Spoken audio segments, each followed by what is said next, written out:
What kind of match are you expecting? What kind of Real Madrid do you want to see tomorrow against Pachuca? We are expecting an intense, very important match.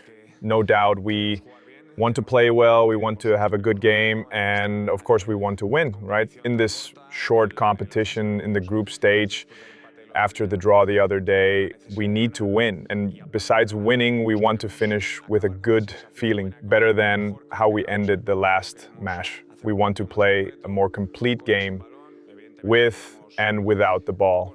Obviously, we've only had a few days, 5 training sessions and 1 match.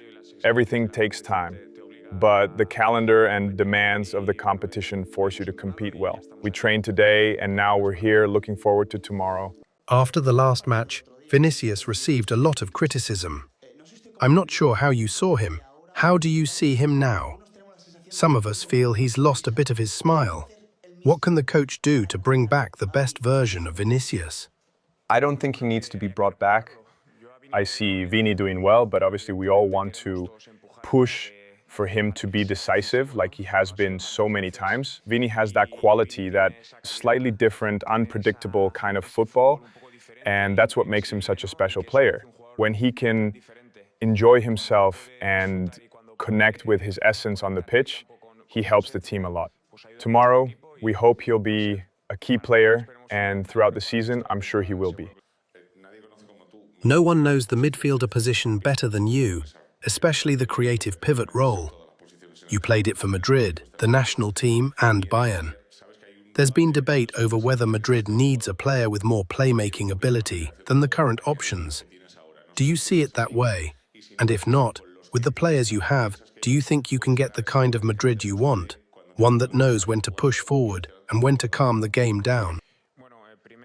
Well, first, we're in the moment of the Club World Cup, and we're not really thinking about how to improve the current squad. We're focused on the competition. As for the second part of your question, yes, I do believe that with the players we have, we can play well. I believe we can have a dominant midfield.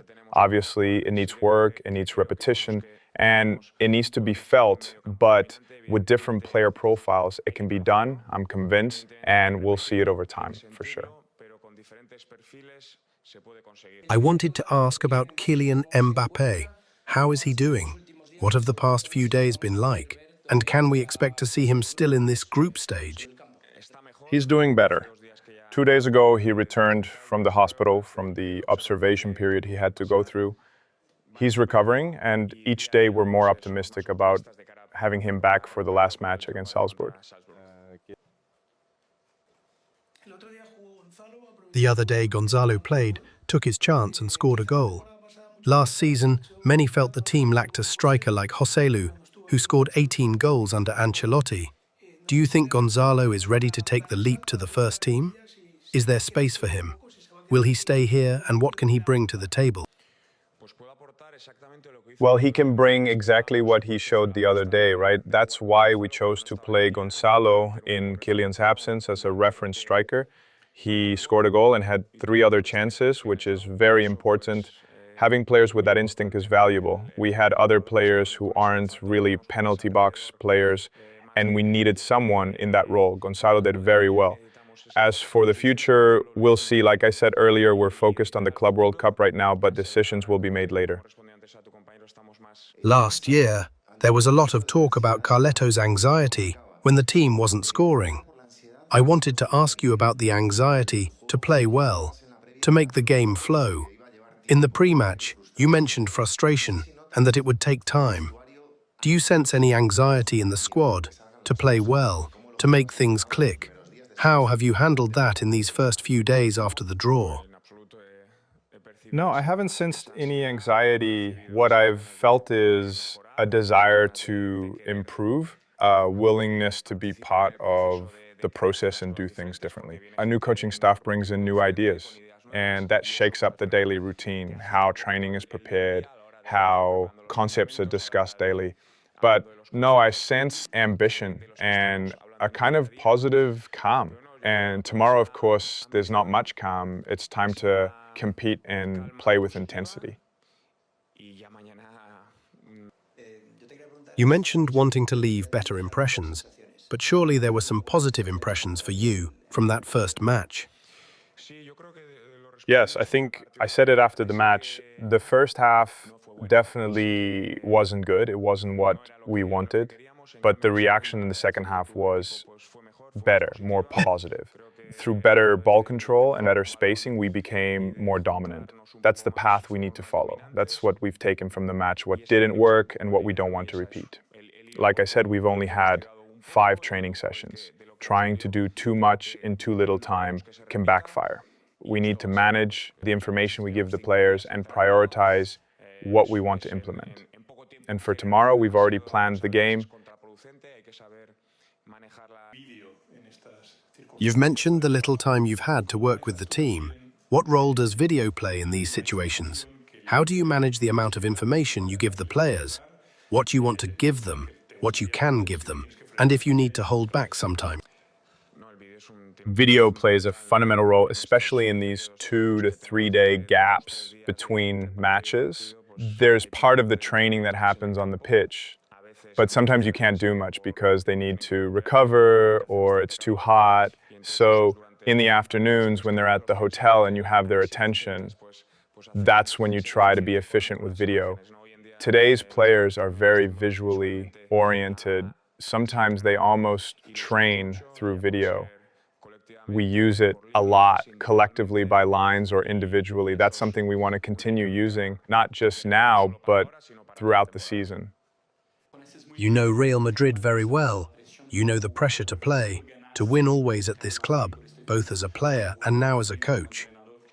How do you live with and work under this pressure, which may be the greatest in all of world football? Well, you live with it by preparing and focusing on what you can control.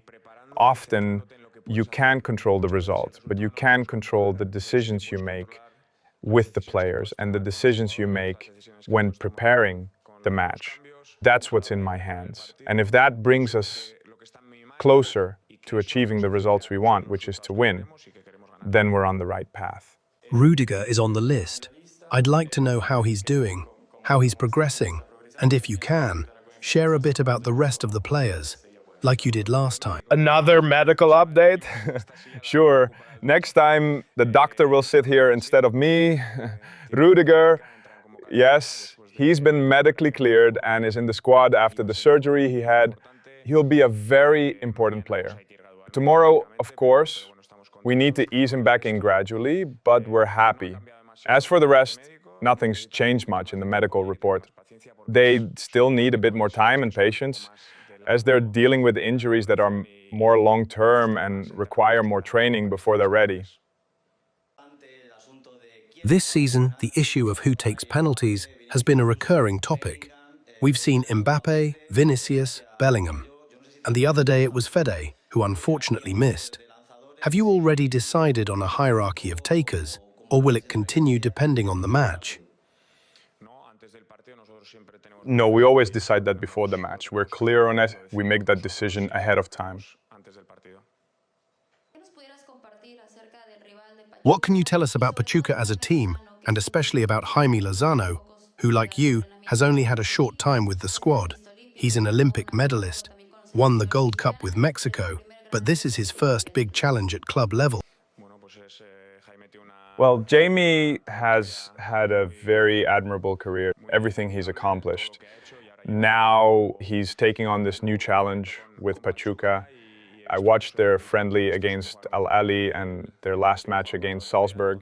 Clearly, he likes his teams to play proactive football, courageous with initiative. They've got quality on the ball. The other day, they could have easily drawn against Salzburg. Tomorrow, we'll face a strong opponent with several players brought in for this tournament. We have to be well prepared. You've talked about different midfield profiles and that you're happy with what you have. Probably the player closest to Kroos in terms of technical quality, or even to what you were before Kroos arrived, is Dani Ceballos. The other day, he didn't play a single minute. You chose other options. What are your plans for him? Before you spoke the other day, he mentioned he needed to have a conversation with you to find out what his role would be. Can you share anything? Yes, Danny and I have talked over the past few days, and I agree he's a player who can give us a lot. He has that quality, that understanding of the game, and over the course of the season he'll have a role. He didn't play in the last match, but we're definitely counting on him. About Tchouaméni, what kind of role do you see him playing in your midfield plans? And will we see him often in defense this season? Well, I don't know how the season will unfold, but Aurelien is a very important player, a cornerstone of the squad and the team because of the influence he has, the different roles he can fill, and the position he plays. He constantly has to make small decisions, helping the whole team. We've only had a few days together, but he's shown a real desire to improve, to grow, and to be important, and that kind of positive mindset is very valuable. We've talked a lot today about the midfield. The other day we saw Trent also occupying some interior spaces. Is that something you've worked on, or could it be a potential solution? Trent has done that, not with many teams, just with Liverpool, since that's the only team he plays for, and occasionally with the English national team. He's a different kind of a fullback, not just an outside runner, but someone who can drift inside and connect with the midfielders. But what happens around him is very important. Knowing when to move inside is key too. That's something we work on, something we choose. But having his quality, his passing, his understanding of the game, it's a big plus for us. I'd like to talk a bit more about tactics. In the past 2 years, we saw Leverkusen play with a 3-4-2-1 system, but also with a back four. Your first version of Madrid used a four-man defense, with Tchouaméni between the lines in a low mid-block, and Churi and Arda Güler as central midfielders. We recently spoke with them in the mixed zone. How much of the Xabi Alonso Madrid is already in place tactically? And what kind of tactical development are you expecting in the coming weeks? How much of it is already in place? Honestly, very little. Very little so far. As you said, your assessment covers 2 years, and in 2 years we'll be able to talk more about it. But for now, we're trying to find solutions based on a few fundamental ideas for the team. Ideas that need to be developed day by day. Matches teach us a lot, how we can improve. But being flexible, understanding the flow of the game, the opponent, and what we need at any moment, that's something we're aiming for.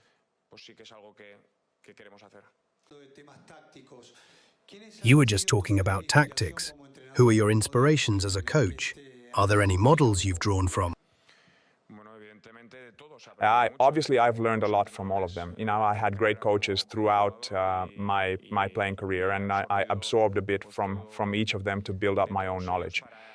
But then you have to give it your own personality, your own way of expressing it to the players. You also have to feel it yourself, be authentic. You might admire what one coach did, but if you don't truly feel it, it's hard to communicate it effectively. So yes, all of them have been very influential on me.